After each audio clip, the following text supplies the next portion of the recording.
Search is an action RPG, we say a hardcore action RPG set in the near future, and it's really all about one-on-one combat and cutting off body parts, using them to craft something for yourself. So you're playing in this game as Warren. He's a new employee at this company called Creo. It's like a big mega corporation. They're trying to solve a lot of the problems in the world. Creo really has the task to repair environmental damage by shooting rockets with payloads in the atmosphere that are supposed to heal Earth's atmosphere.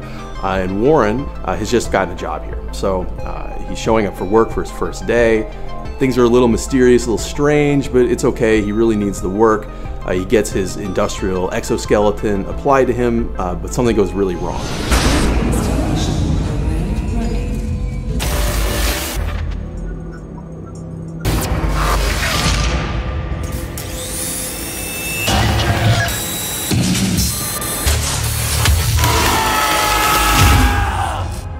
What happens is that Warren, after a blackout, wakes up and is in some kind of junkyard, and everything wants him dead, basically. And so what you're trying to do is help Warren to survive, to figure out what has happened in this place, and ultimately to escape. To create a believable and credible world, we concentrated us on three major themes, and it was the industrial, the corporate, and the futuristic theme. We combined that together to create very exciting and interesting places which are always credible and helps us to deliver our story with a lot of questions about tomorrow and to have very interesting places for the player to explore. What I personally like very much about the combat is the variety that you have. So there's a lot of choice in terms of how you want to play the game. If you really want to play bulky and slow, you can do that. If you want to be very, very fast, then there's also stuff for you in there. You can do it in a defensive way, you can block, you can dodge, you can duck, you can jump. There's a lot of stuff you can do. So when it came to the technical implementation of the combat system, we rely on physics-based hitboxes that are positioned specifically according to the input that the player gives. So it's possible for us to really find out which limb actually gets hit by the strike by the player, and it's also the case that the same rules apply for the enemies. It's very, very detailed and also interesting to play with for the player, and it's also interesting for us that the enemies follow the same rules. It's really, really reactive, it's really snappy. You really feel that you can impose your will on the game world.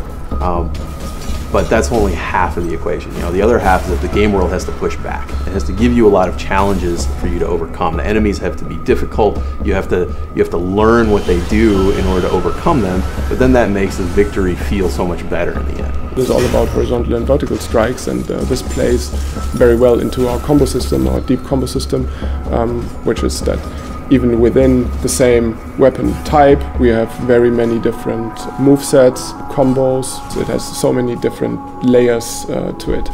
Where you strike on the enemy really makes a big difference in your combat. Of course, that wouldn't work out so well unless you're actually able to target specific body parts, which luckily is a main feature in our game. So you see an enemy, some of his body is armored, some of it's not armored, and then you get to decide, am I going to attack him in a vulnerable area and go for the kill, or am I going to attack him in an armored protected area, damage that armor, chop his limb off, loot it, and then go craft it for myself. That doesn't feel like you're just some overpowered superhero slashing people away or something. We don't have that, and we don't want that. We want really this engagement, this fear in the fight, and the reward is something you take from your enemy in a maybe sometimes very brutal way.